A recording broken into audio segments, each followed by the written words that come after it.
सब लोग dining table पर डिनर के लिए बैठे थे। काका सबको डिनर सर्व कर रहे थे। शिवी भी उनकी मदद कर रही थी। डिनर सर्व करने के बाद शिवी अपने बाबा के साथ साइड में खड़ी हो गई। राहुल ने उसे साइड में खड़ा देखा तो बोला, शिवी तुम वहाँ क्यों खड़ी हो? तुम्हें डिनर नहीं करना क्या? शिवी, नहीं, मैं बाबा के साथ कर लूँगी, तुम खाओ। राहुल, अरे ऐसे कैसे? चल आ इधर और खाना खा ले। मुझे पता है तुम्हें भूख लगी होगी, क्योंकि सफ़र में तो तूने कुछ खाया नहीं होगा। तुझे डाइजेस्ट नहीं होता ना सफ़र में खाना। राहुल की बात सुनकर शिवी को बहुत अच्छा लग रहा था, पर उसने एक नज़र सबकी तरफ देखा और बोली, कोई बात नहीं, मैं बाबा के साथ खा लूँगी, बहुत दिन हो गए हैं उनके साथ खाना खाए हुए। शिवी की बात सुनकर राहुल कुछ बोलता उससे पहले ही ज्योति बोली, हाँ वैसे भी तुम यहाँ बैठकर नहीं खा सकती, क्योंकि मालिक और नौकर कभी साथ में बैठकर नहीं खाते। ज्योति की बात सुनकर शिवी को बहुत बुरा लगा। बाकी सबको भी ये बात अच्छी नहीं लगी। राहुल को बहुत गुस्सा आया। वो कुछ बोलता उससे पहले ही आकाश बोला, ये क्या बदतमीज़ी है गुड़िया, तुम शिवी से ऐसे कैसे बोल सकती हो? माफ़ी मांगो उससे। ज्योति, मैंने गलत क्या कहा है? और वैसे भी इस घर में काम करने वाले काका की बेटी है। राहुल, हाँ तो? ज्योति, तो नौकर की बेटी हमारे साथ बैठकर कैसे खा सकती है? राहुल, ज़ुबान संभाल कर बात करो। शिवी मेरी दोस्त है। जैसे तुम भाई के फ्रेंड की बहन होकर यहाँ हमारे साथ बैठकर खा सकती हो, वैसे ही शिवी मेरी दोस्त होने के नाते यहाँ बैठकर खा सकती है। और काका को हमने कभी इस घर का नौकर नहीं माना है। वो हमारे लिए घर के मेंबर जैसे हैं और मैं उन्हें एक पिता की तरह रिस्पेक्ट देता हूँ। तो आगे कुछ भी बोलने से पहले सोच समझकर बोलना, समझी? शिवी ने जब राहुल की बात सुनी तो उसे अपने बाबा की इतनी रिस्पेक्ट करते देखा तो उसकी आंखें नम हो गई। वो एक टक राहुल को देखने लगी। राहुल की बात सुनकर ज्योति का चेहरा गुस्से से लाल हो गया। राहुल अपनी सीट से उठा और शिवी के पास जाकर उसका हाथ पकड़कर बोला, चल आज हम दोनों बाबा के साथ मिलकर खाना खाएंगे। ये बोलकर वो वहाँ से जाने लगा। तभी सत्यम की भारी आवाज़ सबके कानों में पड़ी, जो बोल रहा था, कोई नहीं जाएगा कहीं। राहुल अपनी सीट पर बैठो और शिवी काका को बुलाकर लाओ, सब यहीं बैठकर खाना खाएंगे। और ज्योति, बोलने से पहले सोच समझ लिया करो कि क्या बोलना है और क्या नहीं। सत्यम की बात सुनकर राहुल खुश हो गया और शिवी को अपने साथ वाली सीट पर बिठाकर बोला, तू बैठ, मैं बाबा को बुलाकर लाता हूँ। शिवी ने हाँ में गर्दन हिलाई तो राहुल काका को बुलाने के लिए चला गया। ज्योति ने सत्यम की बात सुनी तो चुपचाप बैठी रही, क्योंकि सत्यम उसका नाम तभी लेता है जब वो गुस्से में होता है, वरना वो उसे गुड़िया ही कहता है। पर ज्योति को अंदर ही अंदर शिवी पर बहुत गुस्सा आ रहा था और उसने शिवी को सबक सिखाने का सोच लिया था। कुछ टाइम बाद राहुल बाबा को अपने साथ लेकर आया। उन्हें शिवी के एक साइड में बिठा दिया। काका उसे मना करते रहे पर वो नहीं माना। फिर सत्यम के कहने पर काका वहीं बैठकर खाना खाने लगे। सत्यम राहुल के चेहरे की खुशी देख रहा था जो शिवी के आने से आई थी। वो कुछ सोच रहा था पर फिर उसने अपने ख्यालों को झटका और नव्या को खाना खिलाने लगा। सत्यम अपने हाथों से नव्या को खाना खिला रहा था। वहीं आज नव्या भी सत्यम को खिला रही थी, जिससे सत्यम को बहुत अच्छा लग रहा था। सब ने हंसी खुशी खाना खाया और उठकर अपने अपने कमरे में चले गए। शिवी ने अपने बाबा के साथ किचन समेटा और सर्वेंट क्वार्टर में जाने लगी। तभी वहाँ पर राहुल आ गया और उसका हाथ पकड़कर बोला, कहाँ जा रही है? Shivi, servant quarter. राहुल, नहीं, तू मेरे साथ चल रही है, मुझे तुमसे बहुत सारी बातें करनी हैं। ये बोलकर वो शिवी का हाथ पकड़कर ऊपर अपने रूम की तरफ ले जाने लगा। ज्योति, जो पानी लेने के लिए नीचे आ रही थी, उसने जब राहुल को ऐसे शिवी का हाथ पकड़ के ले जाते हुए देखा तो उसे शिवी पर और भी ज़्यादा गुस्सा आ गया। पर राहुल ने उसे इग्नोर किया और शिवी को अपने साथ अपने रूम में लेकर चला गया। उसने शिवी को बेड पर बिठाया और खुद उसके साथ बैठकर बातें करने लगा। ज्योति वहाँ से पैर पटकते हुए चली गई। वहीं सत्यम के रूम में सत्यम नव्या को रूम में लेकर आया और उसे बेड पर बिठाकर खुद बाथरूम में चला गया। उसने शावर लिया और बाहर आ गया। उसके जिस्म पर बस एक टॉवल था, उसकी कमर पर लिपटा हुआ, और उसके दूसरे टॉवल उसके बाल सुखा रहे थे। पानी की बूंदें उसकी बॉडी, चेस्ट और एब्स पर टिकी हुई थी, जो उसे और दिलकश बना रहे थे। नव्या ने दरवाज़ा खुलने की आवाज़ सुनी तो उसकी तरफ देखने लगी। सत्यम को देख उसकी नज़र सत्यम पर ही अटक गई। वो एक टक सत्यम को देखने लगी। उसके अंदर अलग से एहसास पैदा हो रहे थे जो नव्या की समझ से बाहर थे। नव्या ने देखा कि नव्या उसे एक टक देख रही है तो वो मुस्कुरा दिया और उसकी तरफ बढ़ गया। सत्यम नव्या के पास आया और उसके बालों को सहलाकर बोला, क्या हुआ प्रिंसेस, आप ऐसे क्या देख रहे हो? नव्या, सत्य, आप बहुत हैंडसम लग रहे हो और आपके एब्स बहुत अच्छे लग रहे हैं। मैंने एक बार मूवी में एक लड़के के एब्स देखे थे, आपके एब्स उससे भी ज़्यादा अच्छे हैं। सत्यम को यह सुनकर बिल्कुल भी अच्छा नहीं लगा कि उसकी जान ने उसके अलावा किसी और को शर्टलेस देखा। सत्यम नव्या के पास बेड पर बैठा और उसके बालों को कान के पीछे करते हुए बोला, आपको पसंद आए मेरे एब्स? सत्यम की बात सुनकर नव्या ने 2-3 बार हाँ में गर्दन हिला दी और चहकते हुए बोली, क्या मैं इन्हें टच करके देख सकती हूँ? सत्यम, हाँ प्रिंसेस, मैं और मेरे ये एब्स सब आपके ही तो हैं। आपका पूरा हक है मुझ पर, आप मुझे कैसे भी टच कर सकती हैं। ये बोलकर सत्यम ने नव्या का हाथ पकड़कर अपने सीने पर रखा और वहाँ से फिराते हुए अपने एब्स तक ले जाने लगा। वहीं नव्या सत्यम के एब्स को टच करते हुए बहुत खुश हो रही थी। नव्या के हाथ को अपने सीने पर महसूस कर सत्यम ने अपनी आंखें बंद कर ली। उसके दिल की धड़कन बढ़ गई थी और सांसें तेज चल रही थी। सत्यम को नव्या का टच सुकून दे रहा था। उससे अपने बॉडी में गर्मी महसूस हो रही थी, पर वो खुद को कंट्रोल कर रहा था कि कहीं वो अपनी जान को चोट न पहुंचा दे। वहीं दूसरी तरफ रिया बौखलाई हुई एक बार में बैठी हुई ड्रिंक कर रही थी। उसने जब नव्या और सत्यम को एक साथ देखा था तब से उसके दिल में नव्या के लिए नफरत और भी ज़्यादा बढ़ गई थी। वो बस एक मौके की तलाश में थी कि कैसे वो नव्या को नुकसान पहुंचा सके। उसने अपने सामने पड़े वाइन के गिलास को एक ही सांस में खाली कर दिया और खुद से बोली, नहीं सत्यम, तुम्हें इतनी आसानी से मैं अपने हाथों से नहीं जाने दूंगी। तुम्हें तो मैं अपना बनाकर रहूंगी, वो भी बहुत जल्द। और उस नव्या को तो ऐसा सबक सिखाऊंगी कि वो याद रखेगी। उसे मैंने खून के आंसू नहीं रुलाए तो कहना। ये बोलकर वो उठी और लड़खड़ाते हुए बाहर की तरफ बढ़ गई। वो जाकर अपनी कार में बैठी तो ड्राइवर ने कार यादव हाउस की तरफ बढ़ा दी। अगले दिन सब रेडी थे वापस राठौड़ मेंशन जाने के लिए। सब बाहर कार के पास खड़े थे। सत्यम किसी से फ़ोन पर बात कर रहा था। वहीं आकाश हंस हंसकर नव्या से बातें कर रहा था। ज्योति भी उनके पास खड़ी थी, तिरछी नज़रों से राहुल को देख रही थी, जिसका ध्यान फार्म हाउस के पीछे की तरफ था जहां पर सर्वेंट क्वार्टर थे। सत्यम ने अपनी बात खत्म की और आकर सबके पास खड़ा हो गया और बोला, क्या हुआ, गाड़ी में क्यों नहीं बैठ रहे? राहुल ने उसकी बात को सुना और बोला, भाई बस 2 मिनट, शिवी आती ही होगी, वो भी हमारे साथ ही जा रही है। फिर वो खुद से ही बोला, कहाँ है शिवी की बच्ची? तभी उसकी नज़र शिवी पर पड़ी जो भागकर वहां आ रही थी। वो जल्दी से उसके पास आई और बोली, सॉरी वो लेट हो गई। राहुल ने उसके हाथ से छोटा सा बैग था वो ले लिया और उसको गार्ड को पकड़ाकर बोला डिब्बी में रखने को। फिर उसने शिवी की तरफ देखा और बोला, चल अब जल्दी से, पहले ही लेट हो रहे हैं।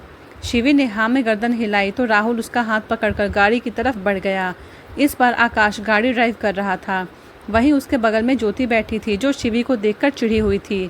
उसके पीछे सत्यम बैठा था और उसके पास नव्या थी जिसका हाथ सत्यम ने मजबूती से पकड़ा हुआ था। और सबके पीछे राहुल और शिवी बैठे थे। आकाश ने गाड़ी स्टार्ट की और वहां से निकल पड़े। उनके आगे पीछे गार्ड्स की गाड़ियां थी। लगभग 2 घंटे के बाद सब लोग राठौड़ कॉरपोरेशन पहुंच गए क्योंकि सत्यम की एक बहुत ही ज़रूरी मीटिंग थी। अगर वो लोग मेंशन जाते तो लेट हो जाते, इसलिए सत्यम ने गाड़ी सीधे कंपनी लेकर जाने को कहा। कंपनी पहुंचकर सत्यम ने नव्या की तरफ देखा जो उसके सीने से लगकर सो चुकी थी। सत्यम उसे देखकर मुस्कुरा दिया और फिर उसे अपनी गोद में लेकर गाड़ी से बाहर आ गया। वो नव्या को लेकर अंदर की तरफ बढ़ गया। उसने नव्या को अपने कैबिन से अटैच रूम में सुला दिया और शिवी को बुलाकर उसके पास रहने को कहा और खुद राहुल के साथ मीटिंग रूम की तरफ बढ़ गया।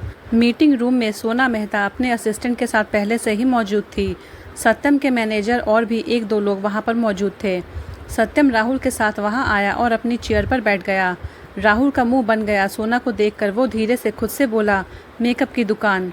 राहुल जो उसके पास ही बैठा था उसने उसकी बात सुन ली और कुछ रिएक्ट नहीं किया। उसने अपनी भारी आवाज़ में सबकी तरफ देखा और बोला, मीटिंग शुरू करें। सत्यम के बोलने पर मीटिंग शुरू हो गई, पर सोना का ध्यान तो सत्यम पर ही था, पर सत्यम ने उसकी तरफ एक बार भी नहीं देखा था। सोना सत्यम को देखने में इतनी खो गई थी कि उसे पता ही नहीं चला कि सत्यम कब से उससे कुछ पूछ रहा है। जब उसने काफ़ी देर तक सत्यम की बात का कोई जवाब नहीं दिया तो सत्यम ने टेबल पर जोर से अपना हाथ मारा जिससे सोना होश में आई। सत्यम ने उसकी तरफ गुस्से से देखा और बोला, मिस मेहता, आई थिंक आप इस प्रोजेक्ट को लेकर इंटरेस्टेड नहीं हैं। अगर ऐसा है तो आप मुझे बता दीजिए, मैं मिस्टर मेहता से बात करके प्रोजेक्ट कैंसिल कर देता हूँ।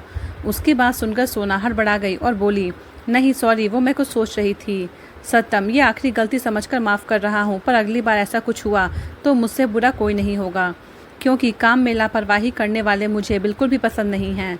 सत्यम की बात सुनकर सोना ने हाँ में गर्दन हिला दी। वहीं राहुल उसे देखकर अंदर ही अंदर मुस्कुरा रहा था। सबके सामने तो वो मुस्कुरा नहीं सकता था, क्योंकि अगर उसका शैतान बॉस उसे मुस्कुराता हुआ देख लेता तो उसकी छुट्टी कर देता। सत्यम आगे कुछ बोलता उससे पहले ही एक झटके से दरवाजा खुला और नव्या भागकर आकर सत्यम की गोद में बैठ गई और उसके सीने में अपना चेहरा छुपा लिया। वहीं सत्यम पहले तो हड़बड़ा गया, फिर उसने नव्या को कमर से पकड़ लिया ताकि वो गिर न जाए। वहीं रूम में बैठे सारे लोग घबरा गए क्योंकि सत्यम को बिल्कुल पसंद नहीं था कि कोई बीच मीटिंग में डिस्टर्ब करे। तभी शिवी नव्या के पीछे भागते हुए मीटिंग रूम में एंटर हुई। सत्यम ने उसकी तरफ देखा, वो उससे कुछ पूछता उससे पहले ही उसके कानों में नव्या की सिसकियाँ सुनाई दी। नव्या के रोने की आवाज़ सुनकर सत्यम घबरा गया और उसके चेहरे को अपने हाथों में भरकर ऊपर करके बोला, क्या हुआ प्रिंसेस, आप रो क्यों रही हो? किसी ने कुछ कहा क्या? नव्या ने सत्यम की बात का कोई जवाब नहीं दिया, वो बस रोए जा रही थी। सत्यम ने उसे अपने सीने से लगा लिया और उसके बालों को सहलाने लगा। तभी उसकी नज़र मीटिंग रूम में मौजूद सब लोगों पर गई जो नव्या को ही देखने की कोशिश कर रहे थे, पर उसका चेहरा सत्यम की तरफ था और पीठ बाकी सबकी तरफ। सत्यम ने उसकी तरफ देखा और अपनी कोल्ड वॉइस में बोला, get out of the room right now. उसकी गुस्से से भरी आवाज़ सुनकर सब लोग डर गए और जल्दी से उठकर बाहर की तरफ चले गए। वहीं सोना ने जब नव्या को सत्यम की गोद में देखा और सत्यम को उसके साथ इतना प्यार से बात करते हुए देखा तो उसका चेहरा गुस्से से लाल हो गया। कहाँ वो सत्यम को सेड्यूस करने की कोशिश कर रही थी, पर सत्यम ने उसकी तरफ कभी ध्यान ही नहीं दिया। पर इस लड़की को अपनी गोद में लेकर बैठा हुआ है और इतने प्यार से उससे बातें कर रहा है। सोना को नव्या से बहुत जलन हो रही थी और उसके ऊपर गुस्सा भी आ रहा था। उसने ठान लिया था कि वो इस लड़की को सत्यम से अलग करके रहेगी। वो नव्या को घूरते हुए वहाँ से बाहर चली गई। सबके जाने के बाद सत्यम ने नव्या का चेहरा अपने सीने से निकालकर अपने हाथों में भरा और उसके आंसू पोंछकर बोला, अब बताओ प्रिंसेस, क्या हुआ, तुम रो क्यों रही हो? सत्यम की बात सुनकर नव्या ने रोते हुए कहा, आप कहाँ चले गए थे मुझे छोड़कर? मैं बहुत डर गई थी, मुझे लगा आप मुझे छोड़कर चले गए। ये सब बोलते हुए नव्या बहुत ही मासूम लग रही थी। सत्यम को उस पर बहुत सारा प्यार आ रहा था। सत्यम ने शिद्दत से उसका माथा चूमा और बोला, प्रिंसेस, मैं कहीं नहीं गया था, बस ज़रूरी मीटिंग थी, इसीलिए शिवी को आपके पास छोड़कर आया था क्योंकि आप सो रही थी। और आपको ऐसा क्यों लगा कि मैं आपको छोड़कर चला गया हूँ? नव्या, वो मैंने एक गंदा ड्रीम देखा जिसमें आप मुझे छोड़कर जा रहे थे और जब मैं उठी तो आप मेरे पास नहीं थे, इसीलिए मुझे लगा कि आप मुझे छोड़कर चले गए हो। सत्यम, कभी नहीं प्रिंसेस, मैं आपको छोड़कर कहीं नहीं जा सकता। आप मेरी ज़िंदगी हो और कोई अपनी ज़िंदगी से दूर जा सकता है क्या? ये बोलकर सत्यम नव्या को अपने सीने से लगा लेता है और उसके बालों को सहलाने लगता है। नव्या को ऐसे अचानक रोता देखकर घबरा गया था। दोनों बहुत देर तक ऐसे ही एक दूसरे की बाहों में बैठे रहे। फिर सत्यम ने नव्या को खुद से अलग किया और बोला, भूख लगी है? नव्या ने मासूमियत से हाँ में गर्दन हिलाई तो सत्यम मुस्कुरा दिया।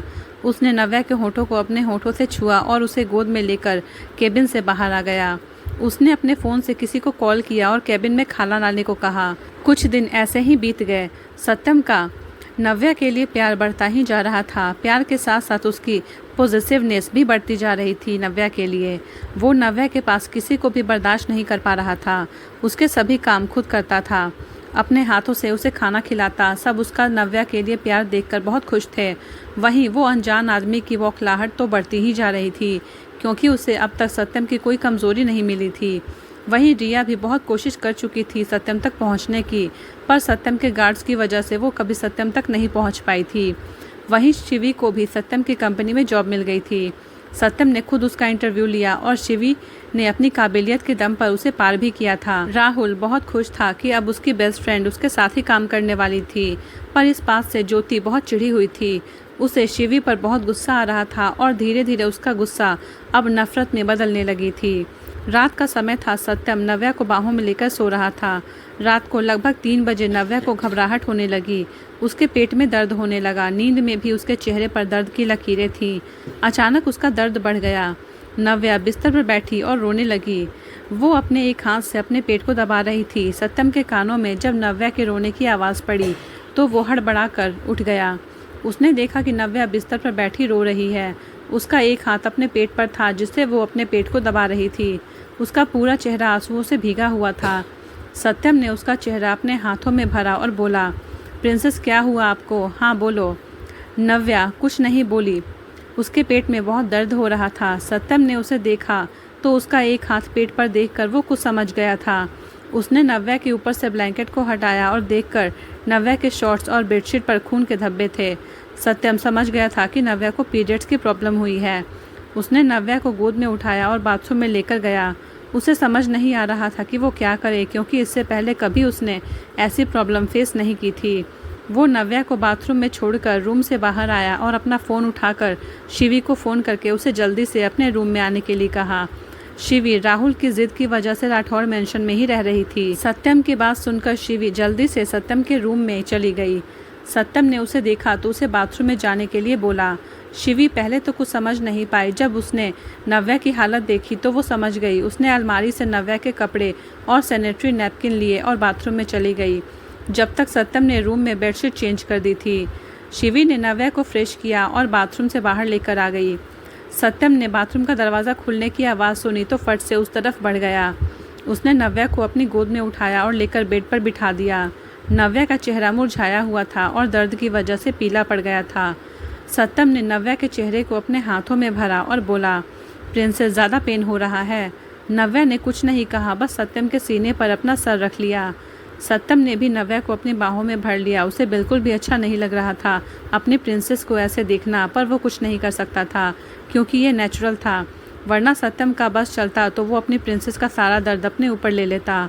शिवी ने सत्यम की तरफ देखा और बोली, भाई आप भाभी के पास रुको, मैं इनके लिए कुछ लाती हूँ जिससे इनका दर्द कम हो जाएगा। सत्यम ने हाँ में गर्दन हिलाई तो शिवी वहाँ से चली गई। सत्यम नव्या को ऐसे ही बाहों में लिए बैठा था। नव्या को पेट में दर्द हो रहा था जिस वजह से उसकी आंखें अभी भी नम थीं। कुछ टाइम बाद शिवी अंदर आई और उसने सत्यम की तरफ एक गिलास बढ़ा दिया और बोली, भाई ये हॉट चॉकलेट है, इसे भाभी को दे दो, दर्द कम हो जाएगा। सत्यम ने हाँ में गर्दन हिलाई और ग्लास लेकर नव्या को अच्छे से बिठाकर बोला, प्रिंसेस चलो ये पी लो, इससे दर्द कम हो जाएगा। नव्या ने ना में गर्दन हिलाई पर सत्यम ने उसे बहला फुसलाकर हॉट चॉकलेट पिला दिया। सत्यम ने शिवी को जाने के लिए बोला तो शिवी वहाँ से चली गई। सत्यम ने दरवाज़ा अंदर से बंद करके नव्या को बेड पर अपनी बाहों में लेकर लेट गया। नव्या का दर्द कम नहीं हो रहा था। उसने कुछ सोचा और अपना फ़ोन उठाकर कुछ देखने लगा। लगभग 20 मिनट के बाद कुछ देखने के बाद सत्यम ने नव्या को खुद से अलग किया और बेड से उठकर वो रूम से बाहर आ गया और कुछ टाइम बाद वापस आया तो उसके हाथ में एक ट्रे थी जिसमें बाउल में कुछ था, वही साथ ही हॉट वाटर बैग भी था। सत्यम ने नव्या को जैसे तैसे कर काढ़ा पिलाया जो वो बना कर लाया था, जिसे पीने में नव्या ने 1000 नखरे किए थे।